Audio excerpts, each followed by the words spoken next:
সাংবাদিক ভাই বোনদের অসংখ্য ধন্যবাদ। আপনারা জানেন আজকে আমরা কেন এখানে সংবাদ সম্মেলন করছি। আমরা ঈদ মিছিল, ঈদ উৎসব 2026-এর অ্যানাউন্সমেন্ট করার জন্য আজকে এখানে একত্রিত হয়েছে।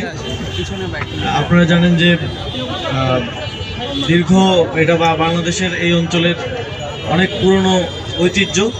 আমরা এখন সরাসরি আমাদের প্রেস রিলিজটি করব এবং এটা আপনাদের কাছে সরবরাহ করা হবে। ঢাকায় নাগরিক উদ্যোগে ঈদের মিছিল ও 3 দিনব্যাপী ঈদ উৎসব। আসন্ন ঈদ উল ফিতর উপলক্ষে 3 দিনব্যাপী ঈদ উৎসব সহ ঈদের দিন রাজধানীতে বর্ণাঢ্য ঈদের মিছিল আয়োজন করা হবে। প্রায় 500 বছর আগে এই অঞ্চলে ঈদের মিছিল ছিল একটি অন্তর্ভুক্তিমূলক উৎসবের প্রতীক। ইতিহাস ঘাটলে দেখা যায় সুলতানি আমল থেকে শুরু করে মুঘল সাম্রাজ্য চলাকালীন সময়েও ঈদের দিন বর্ণাঢ্য মিছিল হয়ে উঠেছিল বিভিন্ন জাতিগোষ্ঠীর পারস্পরিক সৌহার্দ্য ও ভ্রাতৃত্বের প্রতীক। হাতি, ঘোড়া ও বিভিন্ন বাদ্যযন্ত্রের সুরে ঈদের মিছিল নাগরিক জীবনের প্রাণবন্ত সামাজিক উৎসব হিসেবে উদযাপিত হয়ে আসছিল। কিন্তু পরবর্তী সময়ে ঔপনিবেশিক শাসন ও উঁচু জাতের জমিদারদের সাংস্কৃতিক দমনে ক্রমেই ক্ষীণ হয়ে আসে এই উৎসবের আমেজ। বাঙালি মুসলমানের উপর সাংস্কৃতিক আধিপত্য ও স্বৈরাচারী শাসন ঈদের উৎসবকে একটি আমেজহীন ছুটির দিনে পরিণত করে। ছাত্র জনতার জুলাই গণঅভ্যুত্থানের মাধ্যমে সেই সাংস্কৃতিক আধিপত্যবাদের উপর আঘাত হানে। জুলাই গণঅভ্যুত্থানের পর ঈদের মিছিল আবারও শুরু হয়। গত বছর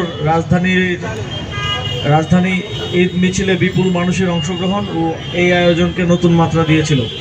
ঈদ মিছিল শহরের সড়ক অতিক্রম করার সময় পথের ধারে দাঁড়িয়ে থাকা অসংখ্য মানুষ স্বতঃস্ফূর্তভাবে এতে যুক্ত হন। শিশু, তরুণ ও প্রবীণ সকলেই ঈদের আনন্দ ভাগাভাগি করতে রাস্তায় নেমে আসেন, ফলে পুরো শহর উৎসবমুখর পরিবেশে মুখর হয়ে ওঠে। এই ধারাবাহিকতায় এবছরও নাগরিকদের অংশগ্রহণে আয়োজন করা হচ্ছে ঈদের মিছিল। এবার শুধু ঈদের দিন বর্ণাঢ্য মিছিলই নয়, বরং ঈদের আগের দিন থেকে টানা 3 দিন যাবৎ উদযাপিত হতে চলেছে ঈদ উৎসব।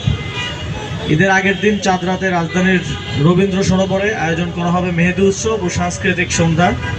ধর্মবর্ণ নির্বিশেষে নাগরিকদের যে কেউ এই মেহেদি উৎসবে সামিল হতে পারবে। চাঁদ রাতে চলবে ঈদের গান, কবিতা ও নানা আয়োজন। ঈদের দিন সকাল 10টায় জাতীয় ঈদগাহের সামনে হাইকোর্ট প্রাঙ্গণ থেকে ঈদের মিছিল শুরু হবে। ঈদের নামাজের পর রাজধানীর বিভিন্ন পাড়া মহল্লা থেকে নাগরিক উদ্যোগে ঝটিকা মিছিল নিয়ে 10টার আগেই সবাই জড়ো হবে। ঈদের বর্ণাঢ্য মিছিলটি দোয়েল চত্বর হয়ে কেন্দ্রীয় শহীদ মিনারের সামনে থেকে শাহবাগ মোড়ে গিয়ে শেষ হবে। বিভিন্ন স্থান থেকে জড়ো হওয়া ঝটিকা মিছিলগুলোর মধ্যে সবচেয়ে জাঁকজমকপূর্ণ মিছিলকে পুরস্কৃত করার উদ্যোগ গ্রহণ করা হয়েছে। ঈদের মিছিলে ঐতিহ্য অনুযায়ী থাকবে বিভিন্ন ঐতিহাসিক চরিত্রের উপস্থিতি, প্লেকার্ড, হাতি ও ঘোড়ার গাড়ি ইত্যাদি। ঈদের পরদিন ঐতিহাসিক সোহরাওয়ার্দী উদ্যানে আয়োজন করা হবে ঘুড়ি উৎসবের। ঢাকার প্রাচীন এই ঘুড়ি উৎসবকে ঈদের উৎসবের সঙ্গে পালন করার মাধ্যমে অন্তর্ভুক্তিমূলক বাংলাদেশের সাংস্কৃতিক চর্চার একটি মিথস্ক্রিয়া তৈরি হবে বলে আমরা বিশ্বাস করি। এই আয়োজনের বাস্তবায়নের জন্য একটি বাস্তবায়ন কমিটি গঠন করা হয়েছে এবং কার্যক্রম পরিচালনার লক্ষ্যে কয়েকটি উপকমিটিও গঠন করা হয়েছে। শিশু কিশোরদের আগ্রহী করতে ঈদের মিছিলের বড় একটি অংশ জুড়েই থাকবে কিডস জোন। 100 বছরের ঐতিহ্যপূর্ণ এই ঈদ উৎসবে ব্যাপক উপস্থিতির প্রত্যাশা করা হচ্ছে। নাগরিক উদ্যোগে এই আয়োজন বিধায় সর্বসাধারণের আর্থিক সাহায্য গ্রহণ করা হবে। এছাড়াও স্বেচ্ছাসেবী যে কোনো তরুণও যুক্ত হতে পারবে এই আয়োজনের সঙ্গে। আপনারা জানেন যে ঈদ মিছিল এই অঞ্চলের একটি ঐতিহ্য এবং প্রায় 500 বছর আগে নিয়মিত এই ঈদ মিছিল আয়োজিত হতো এবং এর মাঝেও বিভিন্ন সময় বিচ্ছিন্নভাবে এই ঈদ মিছিল আয়োজিত হয়েছে। গত বছর আমরা ঢাকা নর্থ সিটি কর্পোরেশনের উদ্যোগে সেটা আয়োজন হতে দেখেছি এবং আমরা দেখেছি যে ঢাকার মানুষ সেটাকে খুব সাদরে গ্রহণ করেছে এবং ঈদের দিন একসাথে এসে আনন্দ উদযাপন করেছে। এবারও আমরা সেই সুযোগটা তৈরি করতে চাই এবং সেই জন্যই আমরা ঢাকার নাগরিক উদ্যোগে এবার ঈদ মিছিলটা আয়োজন করতে যাচ্ছি।